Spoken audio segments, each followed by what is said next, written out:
प्रेक्षकांनो, ठरलं तर मग मालिकेचा आजचा भाग एकदम मस्त आहे. तर होतं असं की सचिनला साक्षीच्या पर्समध्ये अचानक चाकू काय सापडतो आणि तिथेच अस्मिताचा त्याला फोन जातो. तेव्हा त्याला कळतं की अस्मितावरती जीवघेणा हल्ला झालाय आणि त्याचा संशय जातो तो म्हणजे डायरेक्ट साक्षीवरती. पोलीस स्टेशनात इन्स्पेक्टर सावंतांची भेट घ्यायला गेलेल्या सायली अर्जुनकडून नागोबा महिपतला सुद्धा कळतं की अस्मितावरती हल्ला झालाय आणि मग महिपतची खात्री पटते की तो हल्ला करणारी फक्त एकच असू शकते, ती म्हणजे साक्षी. त्यातच पोलीस स्टेशनात वकिलाच्या वेशात आलेल्या साक्षीला सायलीने पाहिले आणि सायलीचा संशय वाढला आहे तो म्हणजे प्रियावरती. स्वतः सायलीने प्रियाचा फोनसुद्धा चेक केलाय. प्रिया अजूनही नागराज महिपतची मदत करते हे सत्य सायली अर्जुनला कळून चुकलंय.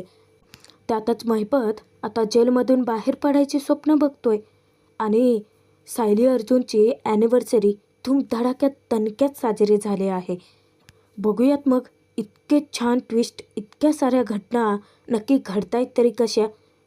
त्यासाठी आजचा भाग, हे व्हिडिओ तुम्हाला शेवटपर्यंत बघावे लागेल. आणि हो प्रेक्षकांनो, आपल्या व्हिडिओला हाईप पॉईंट जरूर द्या कमेंटमध्ये जाऊन. चला बघूयात मग आजचा मस्त भाग. प्रतिमा त्या अस्मिताला भेटायला आलेली असते. कल्पना त्यांच्यासाठी कॉफी आणि अस्मितासाठी दूध घेऊन येते. प्रतिमा, बरं झालं अगं तू आलीस. अस्मिताशी आता मनमोकळेपणाने गप्पा मार, म्हणजे तिलाही बरं वाटेल. अस्मिता, हे घे दूध पिऊन घे, कल्पना म्हणते. पण अस्मिता म्हणते की नको आहे मला मम्मा, मला काही खावंसं प्यावंसंच वाटत नाही आहे. तो मास्क, माझ्या तोंड दाबणारे ते दोन्ही हात, मला काहीच विसरता येत नाही आहे अगं. अस्मिता अजूनही त्या ट्रॉमातून बाहेर आलेली नाही आहे. प्रतिमा आत्यासुद्धा आग्रह धरते की अस्मिता थोडंसं दूध पी, म्हणजे तुला बरं वाटेल. पण अस्मिता स्पष्ट नकार देतच असते. तेव्हा प्रताप म्हणतो की ठीक आहे कल्पना, जर अस्मिता दूध पिणार नसेल तर आम्ही काही घेणार नाही. प्रतिमा त्या कॉफीचा मग मागे सारते. तेव्हा अस्मिता म्हणते की डॅड, काय आहे, तुम्ही असं नका करू. तेव्हा प्रतिमा दटावते की हे बघ अस्मिता, तू थोडंसं तरी दूध पी. जर तू काही खाल्लंच नाहीस तर मग आम्हीही काही खाणार नाही. अस्मिता मनातच विचार करते की मला काल रात्री काय घडलं ते सचिनला सांगावंसं वाटते. फोन करून सांगू का की मीच माघार घेतल्यासारखं होईल. इतक्यात सर्वांचं लक्ष समोर लागतं आणि सर्वांना धक्काच बसतो. कारण समोरून सायली, चैतन्य, अर्जुन तिघेही आलेले असतात. सायली चैतन्याची अवस्था बघून सर्वांच्या काळजात धस्स होतं. सर्वजण पुढे येऊन विचारतात की काय झालंय तुम्हाला. प्रताप विचारतो की तुम्ही मारामारी करून आला आहात का. अर्जुन म्हणतो की हो, मारामारीच करून आलेत ते. तेव्हा प्रतिमा सांगते की तुम्ही बसा पटकन बरं, आणि दोघांनाही ती पाणी देते. कल्पना सायलीच्या जवळ बसते आणि विचारते की नक्की काय झालंय, तुम्हाला एवढं सगळं लागलं कसं. तेव्हा चैतन्य आणि सायली सांगायला सुरुवात करतात. सायली म्हणते की नागराजच्या माणसाने ट्रक पुरवला होता, त्याला पकडायला आम्ही गेलो होतो. तेव्हा चैतन्य सांगायला सुरुवात करतो की कसं त्या रमेशला त्या दोघांनी पकडलं, पण रमेशसोबत त्याची हातापाई झाली. त्या रमेशने चैतन्याचं डोकं भिंतीवर आपटवलं आणि चैतन्य तिथेच बेशुद्ध पडला. पण सायलीने हार नाही मानली. सायली त्या रमेशला कशी पुरून उरली आणि शेवटी पोलीस वेळेवर पोहोचले आणि रमेश त्यांच्या ताब्यात. सर्वांच्या जीवाला नुसता घोर लागून राहतो. प्रताप विचारतो की तुम्ही नक्की बरे आहात ना दोघेही. तेव्हा दोघेही सांगतात की हो, आम्ही ठीक आहोत. अस्मिता त्या दोघांनाही ओरडते की पण तुम्हा दोघांना त्या ठिकाणी जायची काय गरज होती. आणि सायली, तू आता अर्जुनच्या भूमिकेत शिरली आहे, म्हणजे काय रिस्क घ्यायला लागली आहेस का. अर्जुनही असाच वागतो, आणि तुम्हा दोघांना जर काही झालं असतं तर. तेव्हा सायली समजूत घालते की नाही अस्मिताताई, खरं तर आम्ही त्या माणसाच्या घरावरती पाळत ठेवून होतो, पण तो माणूस आम्हाला एका वेगळ्याच ठिकाणी दिसला आणि मग आम्ही त्याचा पाठलाग केला. पण आम्हाला माहिती नव्हतं की तो आमच्यावरती असा अचानक हल्ला करेल. कल्पना विचारते की अर्जुनला सायली तू फोन केला होतास का. अरे अर्जुन, म्हणून तर तू घरातून तातडीने बाहेर पडला ना. सायली चैतन्य सांगतात की नाही, आम्ही तर फोनच केला नव्हता. खरं तर फोन करण्यासारखी सिच्युएशनसुद्धा नव्हती. प्रताप विचारतो की कमाल आहे, मग अर्जुन तू वेळेवरती कसा पोहोचलाच तिथे. तेव्हा अर्जुन सांगतो की डॅड, खरं तर घरातली कामं आटोपताना मला ना इतकं रेस्टलेस व्हायला झालं. मला असं वाटत होतं की तू सतत मला हाक मारतेस, तुला माझी गरज आहे आणि म्हणून मी तुझ्याकडे धावत आलो. तेव्हा सर्वजण अचंबित होतात. खरं तर त्या दोघांच्या प्रेमाचं इतकं कौतुक वाटतं या सगळ्यांना. प्रताप म्हणतो की अर्जुन, आता कळलं ना, जेव्हा तू बाहेर असतोस आणि सायली घरात काम करत असतेस ना, तेव्हा सायलीचाही जीव तुझ्यासाठी असाच तुटतो. चैतन्य विचारतो की अच्छा, म्हणजे तुझ्या मनाने कॉल केला होता का?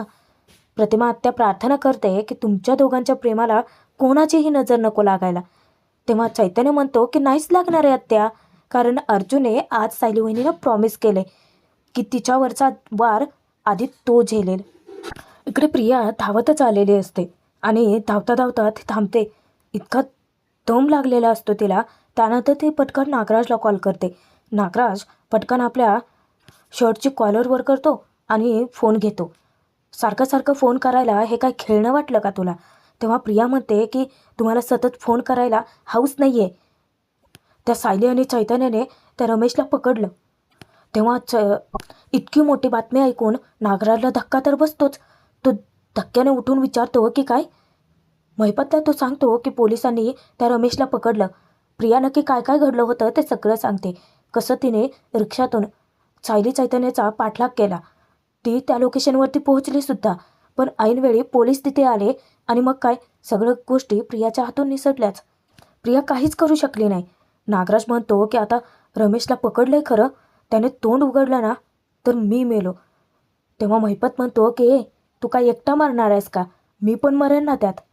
तुम्हाला काय वाटत होतं की तुम्ही दोघांनी मोठा तीर मारलाय? सगळ्या गोष्टी आपल्या हातातून निष्ठच चालल्या आहेत. किती पुरावे तुम्ही मागे ठेवलेत? तेव्हा नागराज म्हणतो की बाई, एकतर घाबरवू नकोस ना मला. महिपत म्हणतो की घाबरवायचं काय तुला? साधारण कादा तू तर घाबरलेलाच असतो ना. प्रिया म्हणते की मला तुमच्याशी बोलू ना आणखीन घाबरायला होतंय. मी फोन ठेवते. मी फक्त तुम्हाला एवढंच सांगायला फोन केला आहे की आता आपण मेलो. आणि प्रिया फोन ठेवून देते. नागराज महिपतच्या डोक्यावर आता नुसती टांगती तलवार आहे. इकडे अर्जुन आता अस्मिताची सुद्धा चौकशी करतो. तू ठीक आहेत ना अस्मिताई? तेव्हा चैतन्य म्हणतो की चला तुमच्या गप्पा चालू देत, मी पोलीस स्टेशनला जाऊन येतो. तेव्हा सायली म्हणते की भाऊजी, आपल्याला रमेशची चौकशी कुठपर्यंत आली आहे ते जाऊन पोलिसांना विचारावं लागेल.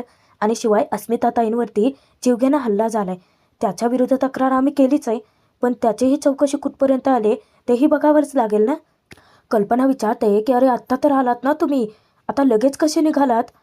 तेव्हा प्रतापही ताकीद देतो की आणि सायली, मगाशी अस्मिता अगदी बरोबर म्हणत होती. तुम्हा दोघांना आता सध्या आरामाची गरज आहे, तुम्ही आराम करा. तिथेच नेमकी प्रिया टपकते. अर्जुन सांगतो की डॅड, आम्ही थोड्या वेळात लगेच परत येतो. आणि जेव्हा तो वळतो तेव्हा मात्र प्रियाला पाहून त्याचा संशय आणखीनच वाढतो.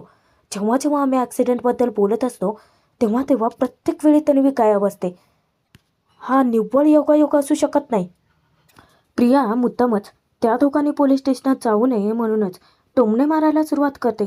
अच्छा, म्हणजे तुम्ही दोघं आता हे कारण काढून बाहेर भटकायला जाणार आहात. तर तुमच्या दोघांच्या भूमिकेची अदलाबदल झाली, पण बाहेर भटकणं काही थांबलं नाही आहे. आणि थांबणार तरी कसं म्हणा? अर्जुन आता सायलीची भूमिका निभावतोय ना, म्हणजे घरातली कामं अर्धवट टाकून तोही असाच भटकणार नाही का? तेव्हा कल्पना, प्रताप सगळेच जण आता प्रियाच्या बोलण्याकडे दुर्लक्ष करतात. प्रताप म्हणतो की कल्पना, अगं चैतन्याला शेकण्यासाठी गरम पाणी तरी करून दे. चैतन्य म्हणतो की नाही काका, मी ठीक आहे. प्रिया मनातच राग व्यक्त करते की झालं, मी जरा काही बोलले की मी अदृश्य असल्यासारखंच वागतात माझ्यासोबत सगळे. आणि ती तरा घरात निघून जाते तिच्या रूममध्ये. अस्मिताताईच्या वर जो हल्ला झाला त्याची चौकशी व्हायला हवी. देवयाईची कृपा म्हणून अस्मिताताई सुखरूप आहेत, पण आपल्याला असं गाफील राहता कामा नये, नाहीतर ती व्यक्ती पुन्हा येऊन अस्मिताताईंवरती हल्ला करूच शकते. अस्मिता म्हणते की हो, अगदी बरोबर बोलतेस तू. जर तो व्यक्ती पुन्हा माझ्यासमोर आले ना तर घाबरून जीव जाईल माझा. तेव्हाच अर्जुन समजावतो की अस्मिताई, असं काहीही होणार नाही आहे, तू काळजी करू नकोस, आम्ही सर्वजण आहोत ना.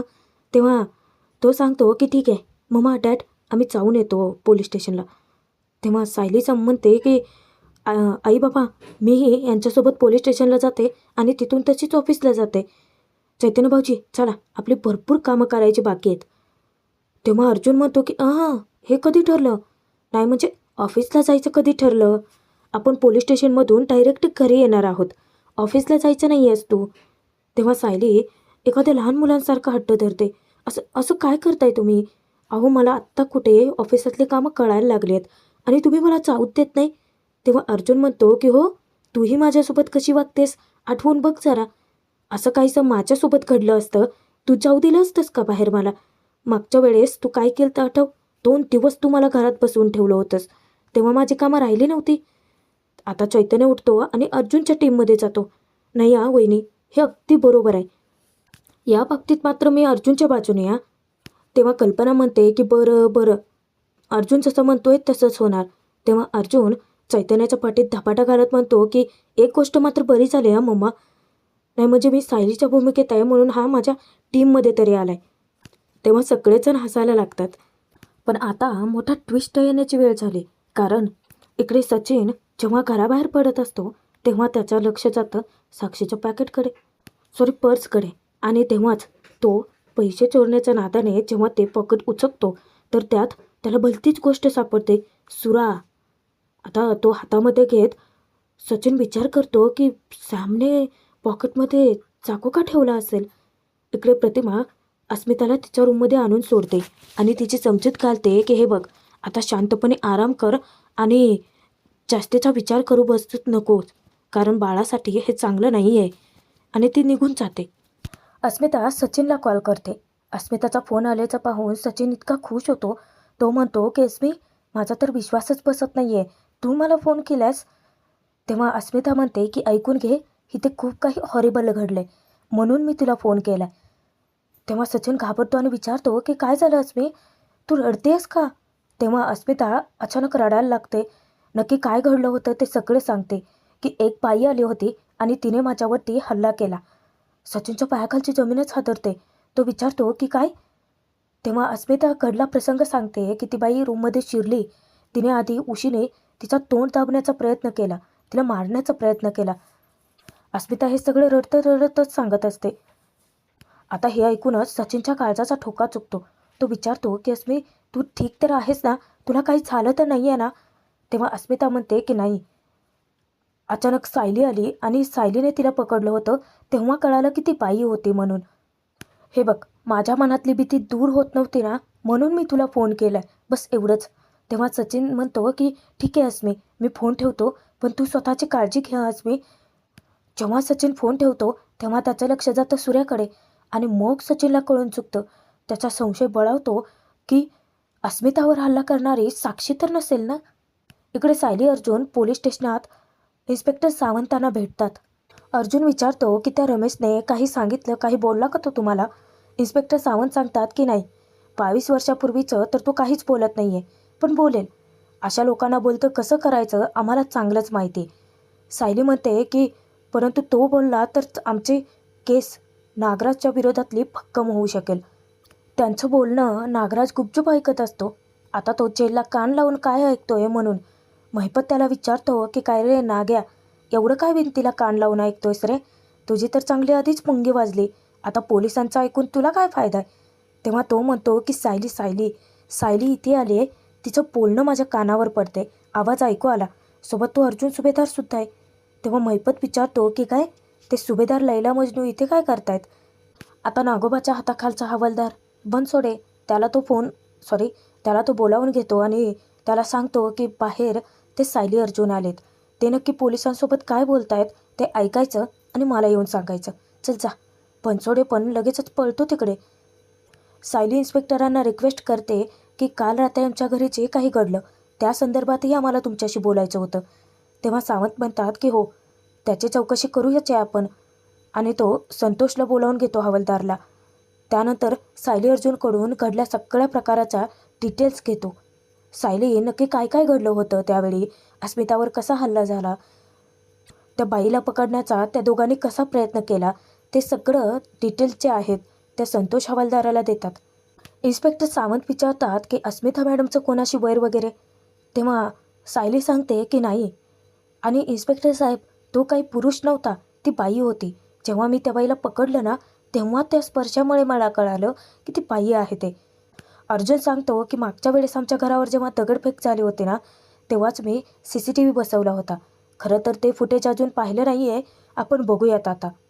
आता लॅपटॉपला अर्जुनचा फोन कनेक्ट करून इन्स्पेक्टर सावंत ती फुटेज चेक करत असतात. तेव्हा सायली सांगते की बघा इन्स्पेक्टर साहेब, ती बाई आहे हे स्पष्ट दिसतंय, पण तिचा चेहराच दिसत नाही आहे. इन्स्पेक्टर सायली अर्जुन ते फुटेज चेक करत असतात. तेव्हाच बनसोडे नागोबाकडे जातो. त्याला माहिती जी द्यायची असते. तेव्हा नागोबा म्हणतो की अच्छा, म्हणजे रमेशने अजून तोंड उघडलेलं नाही आहे. तर महिपत विचारतो की मगाशी ते काय कुठल्या हल्ल्याबद्दल बोलत होते रे? बनसोडे माहिती देतो की नाही साहेब, ते अर्जुन साहेबांच्या बहिणीवरती हल्ला झाला आहे ना, त्याच्याबद्दल बोलत होते ते. तेव्हा नागराज बोलतो, महिपतच्या कानात कुजबुजतो, हे रमेश प्रकरण जरा कठीणच होत चाललंय. त्याने आपल्या विरोधात तोंड उघडलं ना तर मग अर्जुन सहज केस जिंकेल. पण महिपतला कळून चुकलंय हा, की नक्कीच अस्मितावर हल्ला करणारी साक्षीच असू शकते. कारण तिला कळलं असेल की सचिन अस्मिताचा नवरा आहे, म्हणूनच साक्षीने हे केलं तर नसेल ना, असा विचार महिपत करतोय. आणि महिपत योग्य मार्गाने विचार करतोय. पण महिपतला दुसराही प्रश्न सतावतोय की हे सत्य साक्षीला कोण सांगणार? आणि त्याचा संशय नागोबावरती गेलाय. तोचपर्यंत साक्षी पुन्हा एकदा वकिलाच्या वेशात त्याच पोलीस स्टेशनात हजर होते जिथे चक्क सायली अर्जुन उपस्थित आहेत. आता साक्षीचं मनावरती दडपण येतं.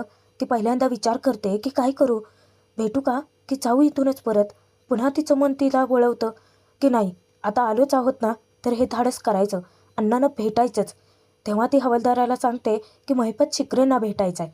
तो हवालदार म्हणतो की मॅडम, इथे रजिस्टरवरती सही करा आणि जाताना आतमध्ये मास्क खाली करून जा.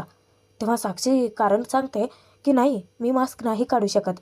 अहो मला ना क्रोनिकचे ॲलर्जी आहे, म्हणजे माझ्यामुळे इतरांनासुद्धा ॲलर्जी होऊ शकते.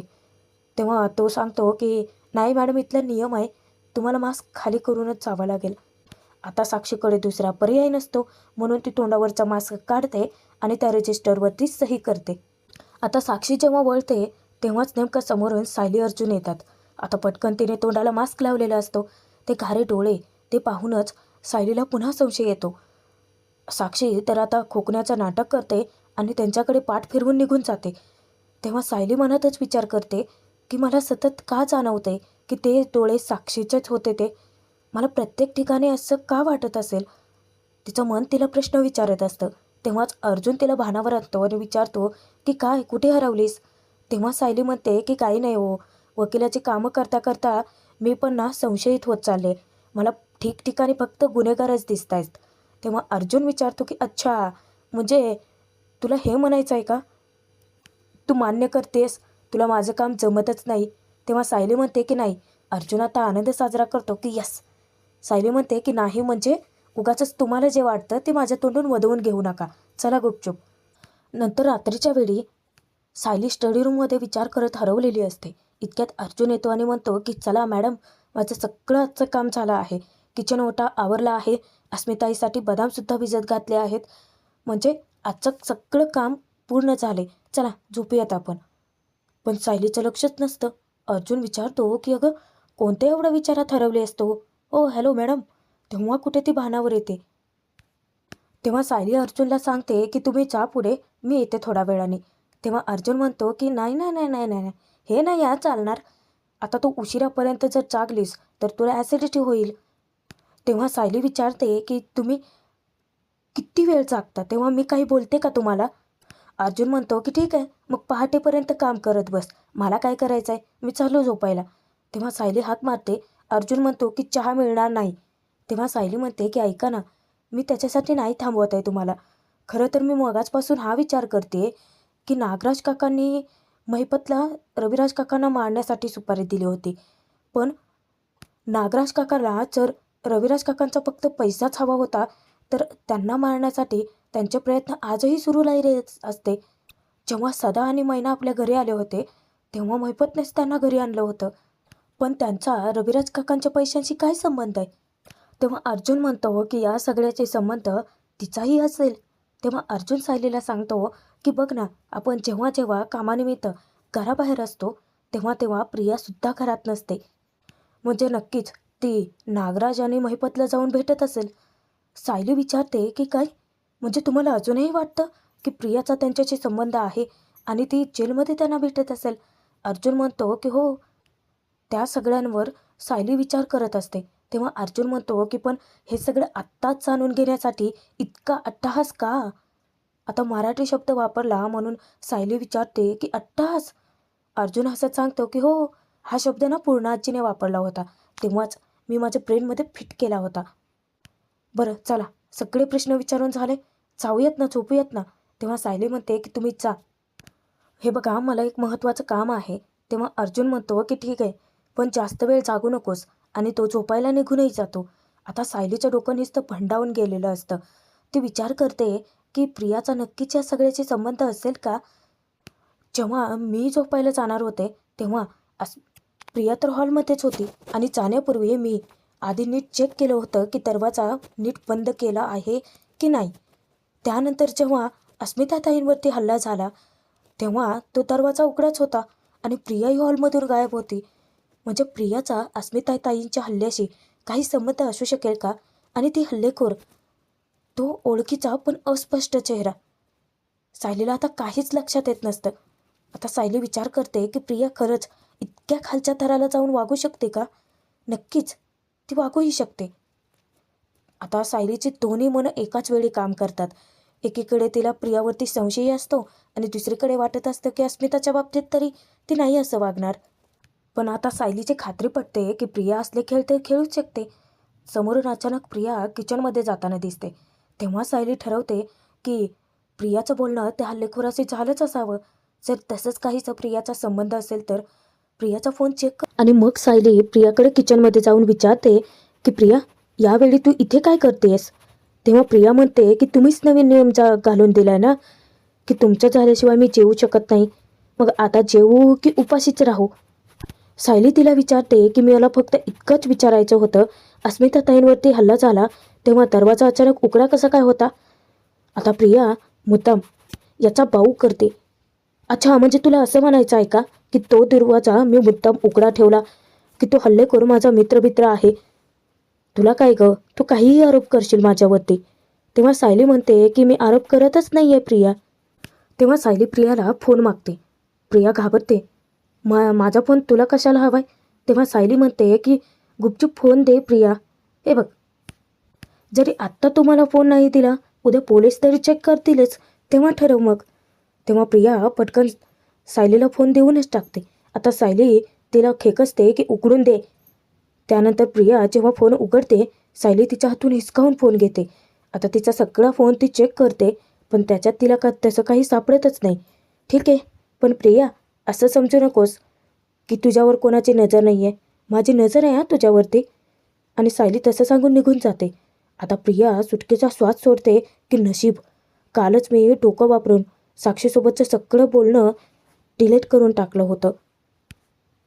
प्रिया आधी कोणी आजूबाजूला आहे की नाही ते चेक करते आणि त्यानंतर जिन्यापाशी जाऊन ती साक्षीला फोन करते. साक्षीला ते इतकं फटकारते की साक्षी, अगं बाई प्लीज तू सावध राहा आणि मला आता सतत फोन करू नकोस हा. आमच्या घरच्यांना माझ्यावरती संशय यायला लागलाय. आणि आधी एकदा सायलीने तुला बघितलं होतं ना, अगं बाई मग जरा नीट राहा की. जर तिने पुन्हा तुला बघितलं असतं ना हल्ला करताना, तर तुला जेलमध्ये जावं लागलं असतं पुन्हा. त्यामुळे जरा नीट राहा. सल्ला देऊन प्रिया फोन ठेवून देते.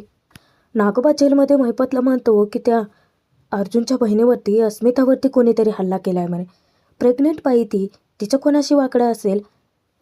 पण कोणी का असे ना, एक नंबरचा मूर्ख माणूस आहे तो. अरे अर्जुन सुभेदाराच्या घरात जाऊन त्याच्याच बहिणीवरती हल्ला. अरे त्या अर्जुन सुभेदाराने आपल्याला नाही सोडलं, त्या व्यक्तीला सोडणार आहे का तो? तेव्हा महिपत त्याच्यावरती खेकसतो की तुला काय एवढा पुळका येतोय त्या अर्जुनच्या बहिणीचा?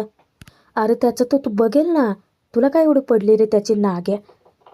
आपला काय संबंध आहे त्याच्याशी? तू आपलं बघ की. तेव्हा नागराज म्हणतो की खरं आहे, आपला काय संबंध आहे? महिपत विचारतो की साक्षीची शपथ घालून तू माझं तर तोंड बंद केलं, आता त्या रमेचं काय? आता कोणाकोणाचे तोंड बंद करणार रे तू?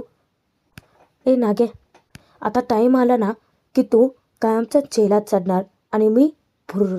मुद्दाम तो नागोबाला इतका डिवचत असतो ना. इकडे सायली अर्जुनच्या ॲनिव्हर्सरीची जय्यत तयारी झालेली असते. रविराज प्रताप दोघेही छान अशी सजावट करतात. फक्त फुलांच्या कल्पना प्रतिमा दोघींनी मिळून केक बनवलेला असतो. अस्मिता विचारते की मम्मा झालाय का केक? मी ना त्याच्यावरती सायली अर्जुनची ॲनिव्हर्सरी आहे ना ती मी लिहिणार. तेव्हा प्रतिमा कल्पना दोघी केक अस्मिताच्या पुढ्यात आणून टेकतात. हॅप्पी ॲनिव्हर्सरी सायली अर्जुन अस्मिताला लिहायचं असतं. इतक्यात सायली अर्जुन बाहेर येतात आणि कौतुकाने सगळ्यांकडे पाहत असतात. सर्वजण इतकं मन लावून कामात व्यस्त असतात. विमल सांगते की वहिनी आता या औक्षणाच्या तबकात फक्त अंगठी कमी आहे. कल्पना म्हणते की अंगठी दरवर्षी यांची असते. अहो आठवणीने ते अंगठी तबकात ठेवा म्हणजे झालं. प्रतापला ती सांगते. प्रताप म्हणतो की हो आधी ही कामं तरी होऊ देत. आठवणीने अंगठी नक्की ठेवतो. बरं प्रतिमा तुला आठवतं का तुझ्या वाढदिवसादिवशी तुला फक्त फुलांची सजावट हवी असायची, फुगे बिगे काही लावू नका असं म्हणायचीस तू आम्हाला. तेव्हा प्रतिमा सांगते की नाही पण मला एवढं आठवतं की माझ्या वाढदिवसाला दरवर्षी पुन्हा एक रोप लावून घ्यायची. रविराज सांगतात की हो आणि तेव्हापासून ते आत्तापर्यंत हिची फुलांची आवड काही गेली नाही आहे. आता अस्मिता घरातल्यांना सुचवते की मम्मा मी काय म्हणते आपण सायली अर्जुनकडून पण असंच एक रोपटं लावून घ्यायचं का? विमल म्हणते की वाव छान कल्पना आहे. कल्पना सांगते की आपण खरं तर कल्पना छानच आहे पण याबद्दल उद्या बोलूयात. अस्मिता अगं केव्हाही सायली अर्जुन खालती येतील. चल बरं पटकन तुझं हे काम आटोप. कल्पना अस्मिताचं इतकं कौतुक करते की हॅप्पी ॲनिव्हर्सरी लावलं ते बरंच केलं आणि किती छान लिहिलंयस का तू अर्जुन सायली नाव. तेव्हा सायली अर्जुन वरती त्यांच्याकडे कौतुकाने पाहतच असतात. पण जेव्हा ते दोघे एकमेकांकडे बघतात तर आता ते दोघांनाही एकमेकांच्या जबाबदारीची जाणीव होते. दोघेही किती कष्ट करतात, किती मेहनत घेतात याचीही जाणीव त्यांना झालेली असते. अर्जुनला त्याने बाईपणाची सगळी जेवढी कामं केली आहेत तेवढी सगळी कामं त्याला आठवतात आणि सायलीला अर्जुनच्या ऑफिसमध्ये जाऊन जेवढं तिने काम केलं तेवढं सगळं आठवत असतं. सोबतच सायलीने अर्जुनला आणलेलं एक स्पेशल गिफ्ट आणि टेडी बनवून दिलेलं छानसं असं सरप्राईज तेही आठवतं. सायलीला अर्जुनने त्याच्यासाठी रिंग आणली होती तीही गोष्ट आठवते. इतक्याच चैतन्य तिथे हजर होतो. चैतन्य म्हणतो की हॅलो एव्हरीवन. तेव्हा प्रताप त्याला टोमणा मारतो की या फक्त काय केक खायला आलायस. तेव्हा रविराज म्हणतात की आणि हो इतक्या उशिरा कोर्टातून आलो आहे अशा थापा तर अजिबात मारू नकोस. तेव्हा चैतन्य म्हणतो की खरं तर मी वेळेवरती येणारच होतो, माहीत नाही उशीर कसा झाला. तेव्हा सगळ्यांना इतकं हसवतो तो. प्रताप चैतन्याला म्हणतो की उभे काय राहिलात, चला कामाला या. तेव्हा फुलांची सजावट करायला चैतन्य जातो खरा, त्याचं लक्ष ऐनवेळी जातं सायली अर्जुनकडे, कारण सायली अर्जुन एकमेकांकडेच बघत असतात. तेव्हा तो म्हणतो की बघा त्यांच्यासाठी आपण इथे राबतोय ते तिथे काय करतायत. सर्वांची नजर त्यांच्याकडे जाते आणि सर्वजण हसायला लागतात. चैतन्य त्यांना हाक मारतो की ओ मिस्टर अँड मिसेस सुभेदार. दोघे आता सावध होतात. सगळ्यांना असं बघताना पाहून ते दोघे इतके लाजतात आणि भाग इथेच संपतोय. पुढील भागात बघूयात. सायली अर्जुनला त्यांच्या जबाबदारीची जाणीव होते. अर्जुन सायलीची माफी मागतो की एवढं सगळं घरातल्या जबाबदाऱ्या पार पाडतेस, सोबत घरातली नातीसुद्धा किती प्रेमाने टिकवून ठेवतेस. तुम्ही घराला किती एकत्र बांधून ठेवता बायका. तेव्हा सायली ही माफी मागते की ऑफिस काम सतत त्याच बिझी असता म्हणून मी तुमच्यावरती किती चिडायचे, पण आता कळते तुम्ही घरात असता तेव्हा घर नांदतं आणि बाहेर असता तेव्हा तुमचं कर्तृत्व गाजतं. दोघेही एकमेकांच्या हातात हात देतात.